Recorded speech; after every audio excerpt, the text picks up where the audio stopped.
আসসালামু আলাইকুম, আশা করি সবাই ভালো আছেন। আর কাছে কিংবা দূরে যে যেখান থেকে আমার এই ভিডিওটি দেখছেন সবাইকে অসংখ্য ধন্যবাদ। ভোর এখন 5:30। আজকে শনিবার। আমি বাচ্চাদের স্কুলের ড্রেসটা আগেই ধুয়ে রেখেছিলাম, কিন্তু আয়রন করা হয় নাই। তো এখন তাড়াহুড়া করে আয়রন করে দিচ্ছি, একটু পরেই ওরা স্কুলে যাবে। ওদের স্কুল হচ্ছে 8টায়, আর ওদের রেডি হয়ে যেতে হয় 7:30টার মধ্যেই। এখন ওরা ঘুমাইতেছে, ডাক দেই নেই। কাপড়টা আয়রন করে ওদের নাস্তা তৈরি করব, তারপর ওদেরকে ডাক দিব। এই ফাঁকে কিছুটা সময় ওরা ঘুমিয়ে নেই। এতদিন তো শনি রবিবার 2 দিন সাপ্তাহিক বন্ধ ছিল স্কুল, তো বাচ্চাদের সাথে সাথে মায়েদেরও একটু কিছুটা আর কি আরাম হয়েছিল, কিন্তু এখন তো আর সেইটা নাই। তো যতটুকু পারা যায় বাচ্চারা একটু ঘুমিয়ে নিলেই ভালো হয়। আর আমার বাচ্চারা এই যে এখন চলে যাবে স্কুলে, ওরা একদম প্রাইভেট পড়ে টিচারের কাছে, তারপর ওরা বাড়িতে ফিরবে। সেই 5টা বেজে যায় বাড়িতে আসতে আসতে। তাই এতটা লং সময় যেহেতু বাইরে থাকে, ওদেরকে আমি টিফিনটাও দিয়ে দিই, এতে আমিও কিছুটা টেনশন ফ্রি থাকি।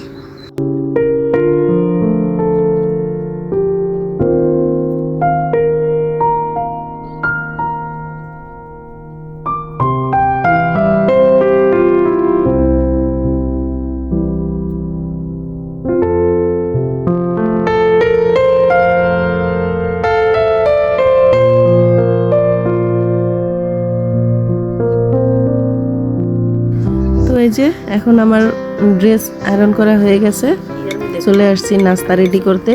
তো নাস্তা কিন্তু একটাই হয় না আমার, কেউ খায় পরোটা, কেউ খায় আবার নুডলস, কেউ আবার ভাত খেতে পছন্দ করে। মানে ওরা 2 বোন যেহেতু স্কুলে যায়, এমনিতেই সকালবেলা খেতে পারে না বাচ্চারা, এটা সবাই প্রায় বাচ্চাদের ক্ষেত্রেই দেখি আমি। আর আমার বাচ্চারা তো এত সকালে কোনোভাবেই খেতে পারে না। এটা কিছুদিন ধরে হয়েছে, ছোট থেকে ওদের এই অভ্যাস ছিল না, এখন বড় হওয়ার পরে দেখছি এই অভ্যাস হয়েছে। তো ছোঁয়া আবার অত বাইরের খাবারটা বেশি একটা পছন্দ করে না, ও ঘরের খাবারটাই পছন্দ করে। আর কিছুটা হলেও ভাত খেয়েই যায়। আমার বাচ্চারা নিজের হাতে স্কুলে যাওয়ার সময় কিছুই করতে পারে না, ওরা একেবারেই অলস হয়ে যায় তখন ঘুম থেকে ওঠার পর। তো জুতা মোছা থেকে শুরু করে খাওয়া, চুল বাঁধা পর্যন্ত সব কিছু আমিই করে দেই। এটা মনে হয় প্রায় মায়েদেরই করতে হয়। তো যাক, এসব করায় মায়েদের কোনো কষ্ট হয় না, সব মায়েরাই এটা স্বাচ্ছন্দ্যের সাথে আনন্দের সাথেই করতে পছন্দ করে, বাচ্চাদের রেডি করে দেওয়া। তবে আল্লাহ ভরসা, সব বাচ্চারাই যেন ভালো রেজাল্ট করে, মায়েদের এটাই আশা। ভালো করে লেখাপড়া করে মানুষ হয়, এটাই মা বাবা সবারই দোয়া। ওরা যদি ঠিকঠাক মতো লেখাপড়া শিখে মানুষ হয়, তখন বাবা মার সব কষ্টই সার্থক হবে। তো এই যে এরই মধ্যে আমার মেয়েদেরও গোছগাছ একদম করা শেষ। তো ওরা লেবু নিতে আজকে ভুলে গেছে, এখন আমি লেবুটাও দিয়ে দিতেছি। আর আজকে আমি ওদের সাথে যাব, আমার স্কুলে একটু কাজ ছিল।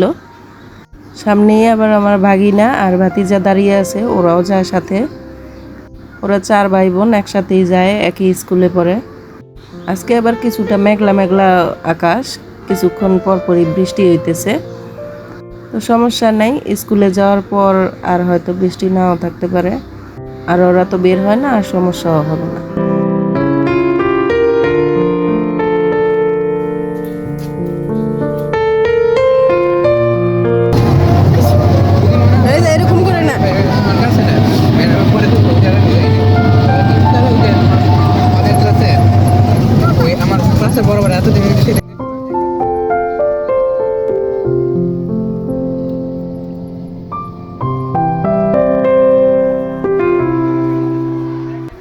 এই যে এখন স্কুলে চলে আসছি, আর ওদেরকে ঢুকিয়ে দিয়ে এখন আমি বাইরে দাঁড়িয়ে আছি।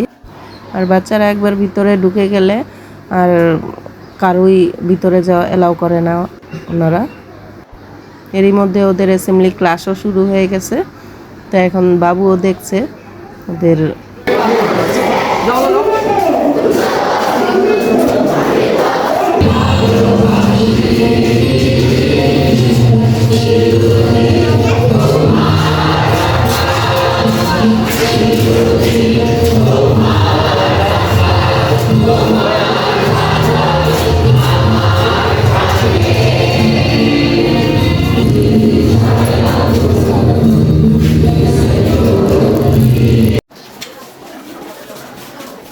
এই তো অনেকক্ষণ বসে থাকতে থাকতে ছুটিও হয়ে গেছে, তো আমি ওদেরকে নিয়ে এখন বাড়ি ফিরে যাব। তো আপনারা ভালো থাকেন, আর আমার ভিডিওগুলো কেমন লাগলো আপনাদের কাছে অবশ্যই কমেন্ট করে জানাবেন। আল্লাহ হাফেজ। Thanks for your watching.